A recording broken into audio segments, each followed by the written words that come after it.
Wholeness is, from the simple definition, it's everything, whole. It's holy, there is a holy value, which is holistic, but there is wholeness, which means everything, puts everything together. There are different levels of wholeness. You have, the whole is more than the sum of its parts, and that is, you get an entity which is made out of elements, and these elements constitute their constituting values of that entity. But you don't appreciate that entity until you see more than the parts in it. You see how the parts come together to form something that is a human being, that is a flower, that is a drama or a music or a symphony, whatever it is. There is a wholeness in that reality.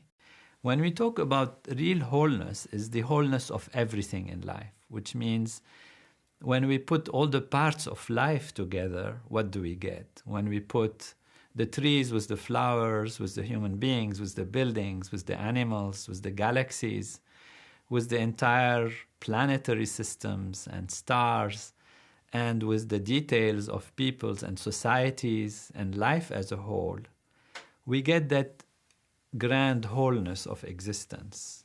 And that is life itself. So it's a way of seeing totality of life, the wholeness of life, beyond its specificities. Because when you look into the specific values, you see there is man, there is woman, there is race, there is doctors, there is physicians, there are well-wishers, there are criminals, there are people who are sick, there are people who are healthy, and you have these specific values. And once awareness can fall on these specific values, and sometimes it overwhelms the individual. Individual sees himself or herself as being limited this way, as being sick that way, as being intelligent this way, sees their parents as having those limitations, those values. And this is part of life. Of course, one has to discriminate and see life. But if life becomes only those values, then you are seeing the specific and you are losing the whole value for the specific. So it's like you get trapped in the drop and you forget the ocean. And so when we say wholeness, it means the totality of everything, the totality of life as it weaves itself into allowing us to experience it, go through it, and make out of it the best that we can.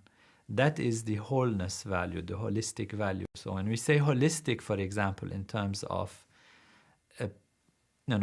medicine, or in terms of an approach to health, or an approach to arts, or an approach to anything, is that which takes into consideration the collection and what they create as an assembly of parts, but they create more than the specific reactions to the parts.